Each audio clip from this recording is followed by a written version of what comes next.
જગતના તાત એવા સૌ ખેડૂત મિત્રોને મારા નમસ્કાર। આ વર્ષનો આ પહેલો વિડીયો છે, તો સૌપ્રથમ તો જે ખેડૂત મિત્રો નવા હોય એમને આ ચેનલને સબસ્ક્રાઈબ કરી લેવી અને નોટિફિકેશનનું બટન ઓન કરી લેવું, જેથી વરસાદની માહિતીના વિડીયો આપ સુધી પહોંચતા રહે। આજે આપણે વાત કરીએ કે કયા વિસ્તારમાં કેવો વરસાદ પડશે। તો સૌપ્રથમ તો આપણે જે 20 દિવસનું આગોતરું અનુમાન આપ્યું હતું ગ્રુપમાં, વોટ્સએપ ગ્રુપમાં, ફાર્મિંગ ગ્રુપમાં, કે 20 દિવસ કેવું રહેશે વાતાવરણ, તો એમાં આપણે જણાવ્યું હતું કે તારીખ 2 થી 10 મે દરમિયાન પ્રી મોન્સૂન એક્ટિવિટી શરૂઆત થશે। એ પ્રમાણે આજે એક દિવસ મોડી 2 તારીખના બદલે 3 તારીખ, એટલે આજે સાંજથી પ્રી મોન્સૂન એક્ટિવિટી શરૂ થવા જઈ રહી છે। તો આજે જે છે પ્રી મોન્સૂન એક્ટિવિટીનો વરસાદ એ ખૂબ ઓછો રહેશે, એટલે કે છૂટાછવાયા વિસ્તારોમાં પડશે, જેમાં સૌરાષ્ટ્ર અને ઉત્તર ગુજરાતના એકલ દોકલ વિસ્તારમાં પ્રી મોન્સૂન એક્ટિવિટીની શરૂઆત આજે થશે, આજે સાંજે, એટલે કે 3 વાગ્યાથી 10 વાગ્યા સુધીના ટાઈમમાં પ્રી મોન્સૂન એક્ટિવિટી શરૂઆત થઈ જશે।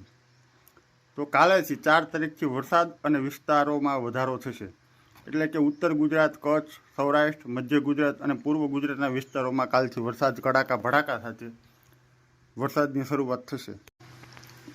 અને આપણે આગેતરા અનુમાનમાં જણાવ્યું હતું કે વરસાદની શક્યતાઓ વધારે હોવાથી તૈયાર થયેલો પાક અને ઘાસચારો ખુલ્લો પડ્યો હોય એમને વ્યવસ્થિત વરસાદથી નુકસાન ન થાય એનું ધ્યાન રાખી આગોતરું આયોજન કરવું।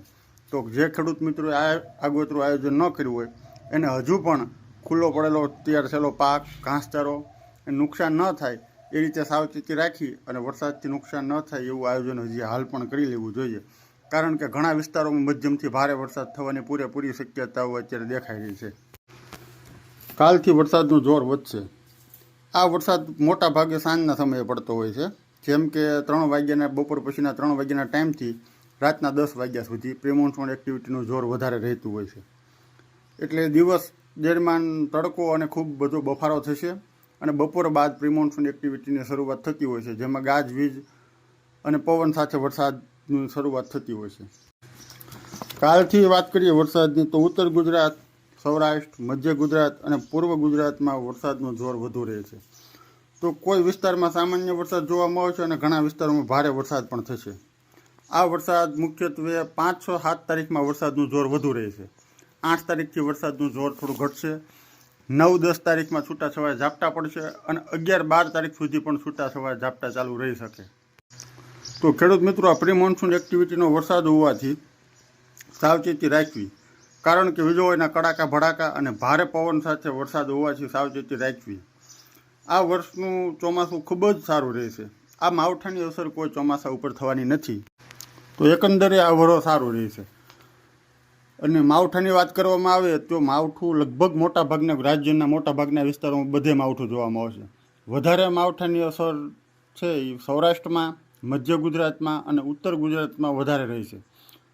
એટલે આ વિસ્તારોમાં ક્યાંય ભયંકર વરસાદ પણ થઈ શકે, કારણ કે પ્રી મોન્સૂન એક્ટિવિટી છે એટલે થંડરસ્ટોર્મ ઘણા બધા વિસ્તારમાં થંડરસ્ટોર્મ થશે। થંડરસ્ટોર્મ એટલે એક જગ્યાએ વાદળોનું ભેગું થવું અને એક થોડી જ વારમાં પાણી બધું કરી નાખે। ગાજવીજ, કડાકા ભડાકા અને ભારે પવન સાથે વરસાદ પડતો હોય છે, તો આપણે સાવચેતીને રાખવી જોઈએ। ખાસ કરીને 5, 6, 7 તારીખમાં વરસાદનું જોર વધુ રહેશે। 5, 6, 7 તારીખમાં થંડરસ્ટોર્મ થવાની શક્યતાઓ પણ ખૂબ વધારે રહેલી છે, એટલે કે ભારે પવન અને ભારે પવન સાથે ભયંકર વરસાદ પણ પડી શકે। તો ઘણા વિસ્તારોમાં ભારે વરસાદ જોવા મળશે, એટલે ભારે વરસાદને ધ્યાનમાં રાખી અને આગોતરું આયોજન કરવું તેમજ સાવચેત રહેવું। કંઈ ફેરફાર થશે તો ફરી અપડેટ આપીશ।